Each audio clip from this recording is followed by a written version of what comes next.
अब हम आगे बढ़ते हुए हमारी सफ़र को कंटिन्यू करते हैं। शिक्षिका है ये, लेखन का शौक़ है इन्होंने पाला।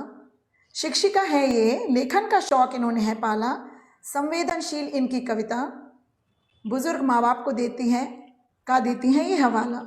हमारी अगली अतिथि जिनका हम स्वागत करते हैं वो हैं दीपा सराफ जी, जो एक हिंदी की अध्यापिका हैं। आपके लेखन से ढाढ़स और सांत्वना का संदेश मिलता है। बहुत बहुत स्वागत है आपका। बहुत बहुत धन्यवाद ललिता जी एंड सपना मैम कि मुझे ये अवसर मिला यहाँ पर इससे जुड़ने का, और मैं अपने आप को बहुत ही सौभाग्यशाली समझ रही हूँ कि इतने बड़े मंच पर मुझे ये अवसर मिला। और ये मेरा पहली ही अवसर है कि जब मैं कविता पाठ कर रही हूँ, और मैं मतलब ये मेरा प्रथम प्रयास है। उम्मीद है मैं इस पर खरी उतरूंगी और आपको पसंद भी आएगी। हम कहते हैं कि साहित्य समाज का आईना होता है, हमें सच्चाई से अवगत कराता है। जैसे अभी उर्मिला जी ने बोला कि माँ बाप से बढ़कर इस संसार में कोई भी नहीं है, लेकिन कहीं ना कहीं हम समाज में अपने माँ बाप की अवहेलना होते हुए, उनका निरादर करते हुए हम देखते हैं। तो मेरे साथ भी, मेरे सामने भी कुछ ऐसी घटनाएं घटी हैं जिससे मुझे भी थोड़ा सा मन मेरा भी आहत हुआ, और फिर उस पे से मैंने कुछ लिखा। तो मैं प्रस्तुत करना चाहूंगी कि हरे भरे वृक्ष हुआ करते थे जो कभी, हरे भरे वृक्ष हुआ करते थे जो कभी, अब सूखे दरख्त बन गए। न पंछियों का आशियाना है, न फूल और पत्तियों का जमाना है। जब बच्चे होते हैं छोटे छोटे तो माता पिता उनके लिए सपने देखते हैं, हम इनको खूब पढ़ाएंगे लिखाएंगे, और आजकल तो बाहर भेजने का एक सपना सा वो ही संजोते हैं और अपने बच्चों के मन में भरते हैं कि नहीं बेटा तुम्हें तो बाहर जाना है। और जब वो बाहर चले जाते हैं तो किस तरीके से उनकी आत्मा उनको देखने के लिए तरसती है, तड़पती है। वो पुकारते रहते हैं लेकिन वो कभी पलट के वापिस चाह कर भी आ ही नहीं पाते। तो इसके आगे है कि पत्ती फूल समय समय पर आते हैं, पत्ती फूल समय समय पर आते हैं, वक्त के साथ फिर सूख कर बिखर जाते हैं। इंतजार रहता है वृक्ष की सूखी अधर लचर शाखों को कि कब बसंत आए और दे सहारा इन बूढ़ी आंखों को, कि कब बसंत आए और दे सहारा इन बूढ़ी आंखों को। कभी तो पंछी आए, कभी तो पंछी आए, बनाए आशियाना इन सूखे दरख्तों पे।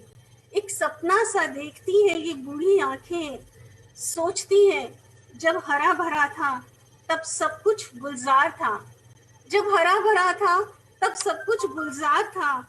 अब जब धूप में झुलस कर सूख गया तो न किसी का सहारा है, न किसी का आशियाना, न किसी का सहारा है, न किसी का आशियाना। बस इसी चिंता में अकेलेपन से जूझते पंछियों की आस में दरख्त और सूख कर गिर जाता है। इस गम को दिल में लिए दुनिया से चला जाता है। माँ बाप भी सूखे दरख्तों की तरह हर पल राह निहारते हैं, कहीं किसी रोज हमारे बच्चे आ जाएं, दुआ यही मांगते हैं। इंतजार करते करते आंखें थक जाती हैं, आशा की किरण लिए ही सांस थम जाती है, आशा की किरण लिए ही सांस थम जाती है। पाला पोसा था जिन्हें कभी अपने आंचल की घनी छांव में, पाला पोसा था जिन्हें अपने आंचल की घनी छांव में, उन्हें सूखे दरख्तों से अब क्या काम है, उन्हें सूखे दरख्तों से अब क्या काम है। काश किसी ने इन सूखे दरख्तों की कमी को समझा होता, इन्हें खाद पानी दे पुनः हरा भरा करने का प्रयास किया होता। झुलसा दिया अपनों के लिए जिसने अपने यौवन को, झुलसा दिया अपनों के लिए जिन्होंने अपने यौवन को। यह अकेलेपन की घड़क धूप घने वृक्ष को शुष्क बना देती है, धीरे धीरे जलाकर खाक बना देती है। इतना होने पर भी हाथ कभी नहीं उठते बद्दुआ के लिए, इतना होने पर भी हाथ कभी उठते नहीं बद्दुआ के लिए। सूखे दरख्त की सूखी शाखाएं भी काम आती हैं दहन के लिए, सूखे दरख्तों की सूखी शाखाएं भी काम आती हैं दहन के लिए। मरते मरते जो बच्चों पर बोझ नहीं बनते, मरते मरते जो अपने पर बच्चों पर बोझ नहीं बनते, वे और कोई नहीं माता पिता ही होते हैं, वे और कोई नहीं माता पिता ही होते हैं। Absolutely wonderful, absolutely wonderful Deepa बहुत जी। बहुत खूब दीपा, बहुत सुंदर। और कौन कहेगा ये तुमने पहली बार काव्य पाठ किया है, कोई कह नहीं सकता ये अगर तुमने बताया नहीं होता तो। सच कहेंगे, बहुत सुंदर। ऐसे बहुत सारे मंचों पर तुम्हें मिलने का मुझे मौका मिले, यही आशा करती हूँ। Thank you so much. सफर को आगे बढ़ाते हुए मैं की करते जुड़ा नाता की करते करते लेखन से जुड़ा नाता इनके कलम की प्रेरणा स्रोत है इनकी पूजनीय माता। श्री शशिकांत श्रीवास्तव जी को आमंत्रित करते हुए मुझे गर्व महसूस हो रहा है। आपके असंख्य प्रकाशन हैं, जिनमें से सबसे पहला है ख्वाब के शजर। आपको कई प्रशस्ति पत्रों और पदकों से सम्मानित किया जा चुका है। आपका स्वागत है मंच पर। Welcome to the stage. नमस्कार जी, आवाज आ रही है हमारी? हेलो जी आ रही है सर। हाँ जी, आवाज आ रही है? जी आ रही है। आ रही। हाँ, तो पहले तो मैं माफी चाहूंगा कि बहुत देर से मैं आपके मंच से जुड़ा, क्योंकि कुछ कारण से मैं बीच में जाम में फंस गया था, इस करके लेट हो गए। आप अपनी बात रखें, कोई प्रॉब्लम नहीं। अच्छा ठीक, तो मैं सीधे अपने छोटे छोटे दो रचनाओं से आपका वो करता हूँ शुरुआत। पहले तो है अनुभूति। अनुभूति में है एक तो मतलब कि देखा गया कि जब आदमी अलग होते हैं तो कैसे रहते हैं, तो कैसे रहते होंगे वो जुदा होकर अपने साथी से। कैसे रहते होंगे वो जुदा होकर अपने साथी से, जब उन पलों को जो बिताए थे संग संग कभी, तब याद करके रात के अंधेरे में वो बेआवाज आंसू बहाते होंगे, कैसे रहते होंगे वो। इसी के साथ अब एक दूसरा है छोटा सा। कभी छोड़कर आए थे घर बार अपना परदेश। कभी छोड़कर आए थे घर बार अपना परदेश, जीने की खातिर आज जा रहे हैं छोड़कर परदेश जीने की खातिर। ये था कोरोना काल में जब आदमी लोग इधर से उधर भाग रहे थे, तो उस पर हमारी ये छोटी सी मन की मतलब कि व्यथा उद्गार थे, वो लिखा था मैंने। इसी के साथ अब मैं एक नई रचना आप सुना रहा हूँ, मतलब कोरोना काल पर ही लिखा हुआ है वो।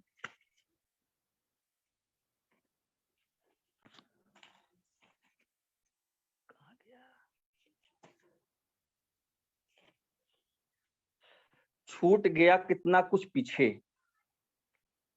ये हमारी जो कोरोना काल चल रहा था तो उस समय मैंने लिखा था, लोग आ रहे थे, भाग रहे थे, रास्ते में पैदल जा रहे थे, तो कहीं कोई बीच में बिछड़ रहा था, उसके ऊपर मैंने ये अनुभव करके लिखा था।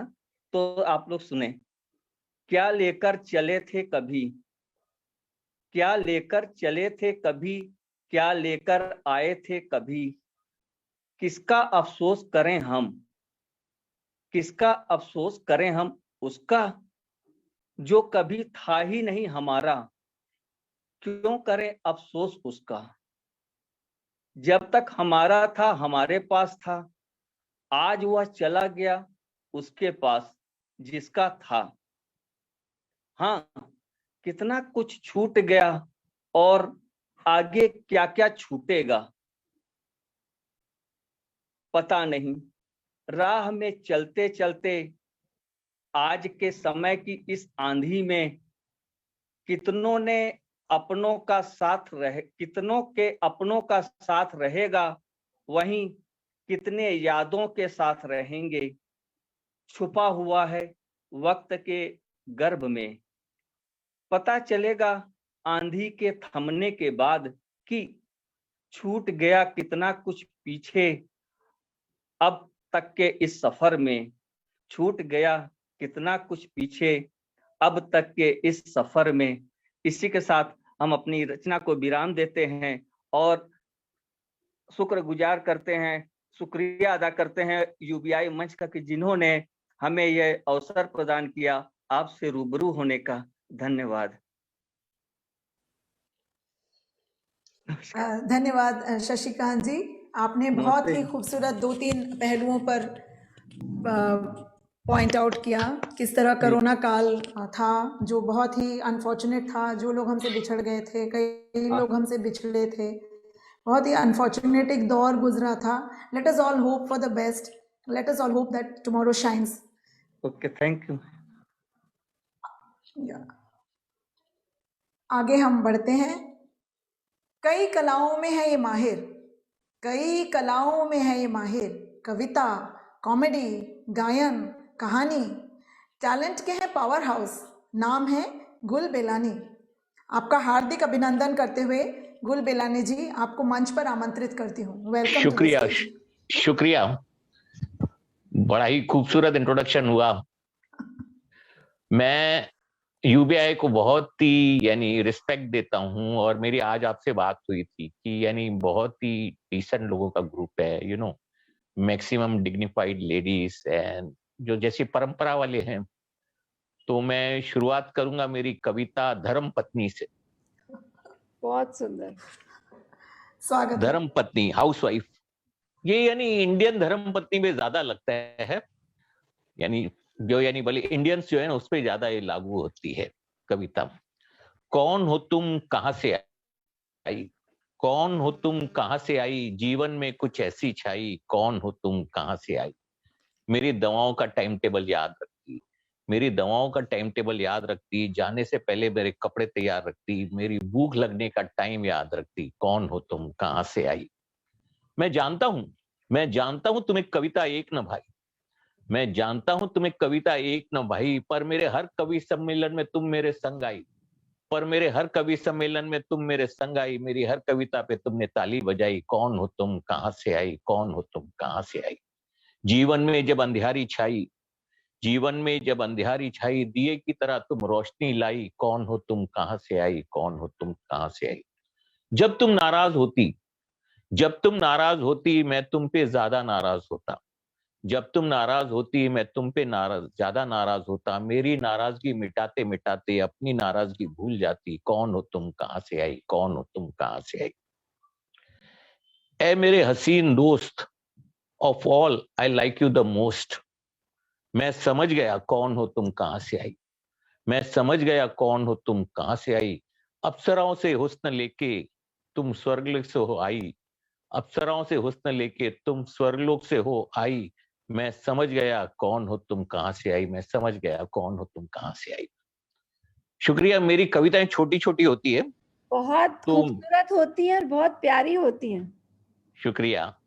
तो अब ये ना ऐसा है कि ऐसे ही पति की पत्नी काफी खूबसूरत थी, लेकिन उसका डिवोर्स हो जाता है अपनी पत्नी के साथ, या आप ऐसे भी कह सकती है किसी की प्रेमिका उससे बिछड़ जाती है, तो ये उसके ऊपर कविता है कि पत्नी या प्रेमिका से वियोग हो जाता है उसका। तो अब उसके बाद एक कवि के विचार है, जिंदगी हसीन हो जाती, जिंदगी कितनी हसीन हो जाती, मैं पहले जैसा बन जाता, तुम पहले जैसी बन जाती, मैं पहले जैसा बन जाता, तुम पहले जैसी बन जाती, काश जीवन थोड़ा अलग हो जाता, काश जीवन थोड़ा अलग हो जाता, जीवन में काश वो बातें ना होती, मैं पहले जैसा बन जाता, तुम पहले जैसी बन जाती, काश तुम इतनी जिद्दी ना होती, मुझ में काश इतनी खामियां ना होती, मैं पहले जैसा बन जाता, तुम पहले जैसी बन जाती, काश काल चक्र की चाल बदल जाती, नियति की होनी काश टल जाती, मैं पहले जैसा बन जाता, तुम पहले जैसी बन जाती, काश नजदीकियां, काश नजदीकियां मेरी खामियां न दिखाती, काश नजदीकियां मेरी खामियां न दिखाती, मेरी खामियां, मेरी खामियां काश काश तुम्हें इतनी न चुपती, मैं पहले जैसा बन जाता, तुम पहले जैसी बन जाती, काश मनुष्य अपने कर्म बदल पाता, जिंदगी काश कर्मों का खेल नहीं होती, मैं पहले जैसा बन जाता, तुम पहले जैसी बन जाती, अब ये तो पुरुष का जो व्यू पॉइंट खत्म हुआ, अब इस कवि महोदय की पत्नी भी पोएटेस है, कवित्री है आप लोग की तरफ, तो वो क्या जवाब देती है अपने पति को एक कविता के ऊपर। तो मैं तो पहले जैसी बन जाऊंगी, मैं तो पहले जैसी बन जाऊंगी, क्या तुम पहले जैसे बन पाओगे। इस पुरुष प्रधान समाज में मैं तो बचपन से भाइयों का बचा हुआ खाती थी, ये देख तुम्हारी आंख में शर्म भी तो ना आती थी। मैं तो पहले जैसी बन जाऊंगी, क्या तुम पहले जैसे बन पाओगे। अपने सो कॉल्ड अहम को क्या अपने वश में कर पाओगे, अपने सो कॉल्ड अहम को क्या अपने वश में कर पाओगे। सदियों पुरानी परंपरा को क्या तुम तोड़ पाओगे, क्या तुम पहले जैसे बन पाओगे, क्या तुम पहले जैसे बन पाओगे। सदियों से ये समाज अहंकारी मर्द का अहम सहलाता है, सदियों से ये समाज अहंकारी मर्द का अहम सहलाता है। सीता को त्यागने वाला राम, सीता को त्यागने वाला राम मर्यादा पुरुषोत्तम कहलाता है, मर्यादा पुरुषोत्तम कहलाता है।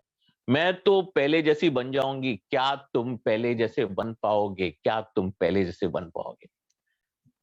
Okay, thank you. मैं एंड करूं, आपने मुझे स्टैंड अप कॉमेडियन कहा था, तो एक छोटी सी बस सुनाता हूँ। छोटा सा कुछ मेरा इंस्टा आईडी है gulbilani@practical इरशाद। शायर।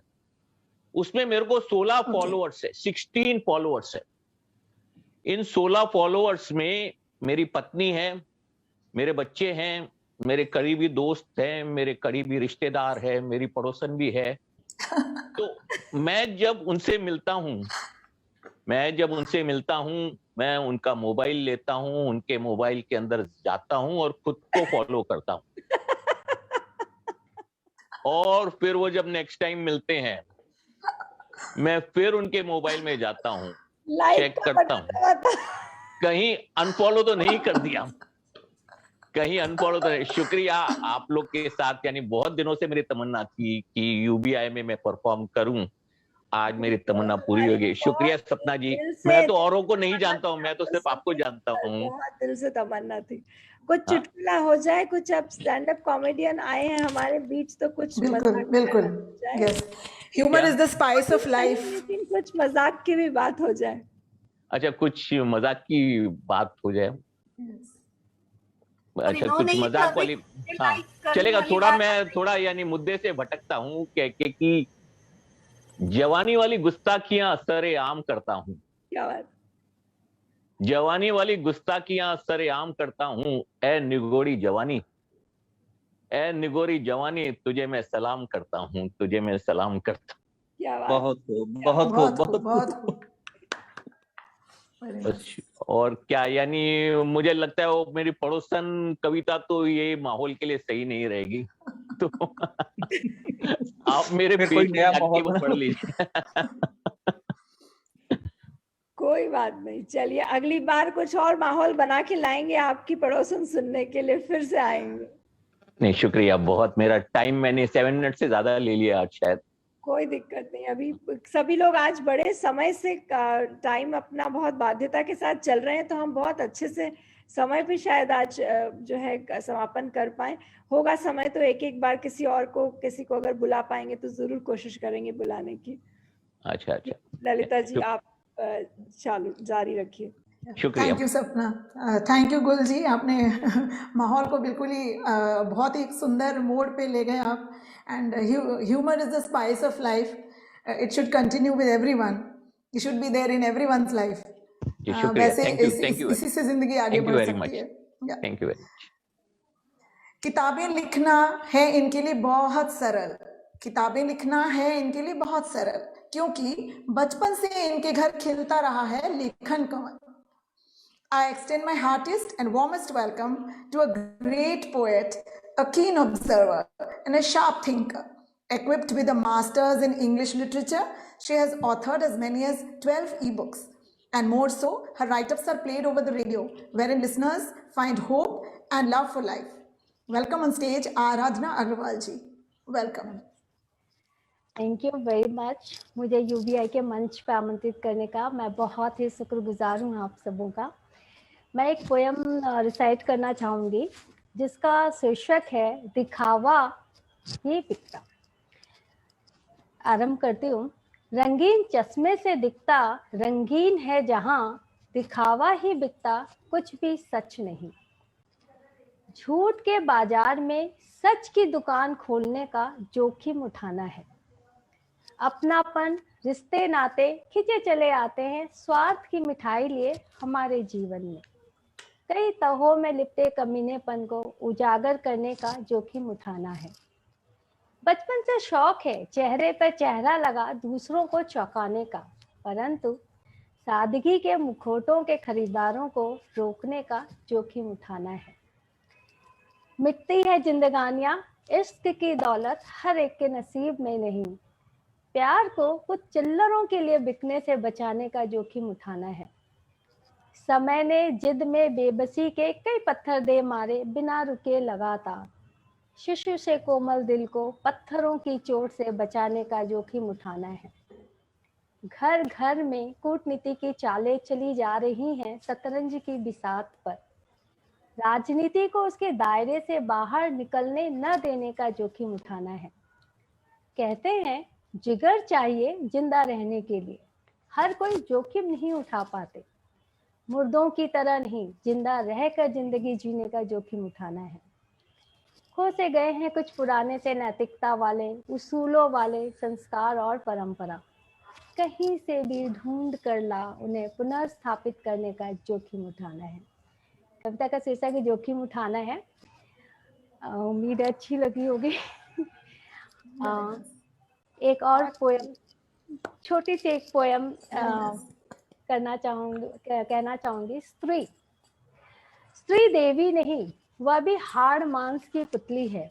उसे स्नेह चाहिए, अपनापन चाहिए, श्रद्धा के सुमन या देवी का साथ सत्कार नहीं। उसे दुख दर्द बांटने वाला एक सौम्य बंधु चाहिए, सिंहासन पर बैठाकर पूजने वाला पुजारी नहीं। उसे उन कोमल कल्पनाओं का अंत नहीं करना जिन्हें अल्हड़ता के क्षणों में प्रकृति से भेद स्वरूप मिला। उसे उस उन्मुक्तता को नहीं भूलना जो किसी स्नेही का साथ पर स्वतः झलका। उसे उन पलों को नहीं बदलना जिसमें उसने निज के अस्तित्व का बोध किया। इसलिए स्त्री को झूठे बंधनों, नियमों, आदर्शों में, झूठी प्रतिष्ठा में, आन बान में मत बांधो। उसे मुक्त ही बढ़ने दो, उसकी सीमाएं मत आंको। उसके साथ लंबे डग भरो, परंतु उसका पथ न छाटो। Thank you. बहुत खूब, बहुत खूब, बहुत सुंदर, खूबसूरत, बहुत ही खूबसूरत। Thank you so much, thank you so much. आपने बिल्कुल सही मायनों में एक स्त्री की अभिलाषा और एक स्त्री क्या चाहती है इसको आपने बहुत खूबसूरती से रचा है। Very beautiful, thank you.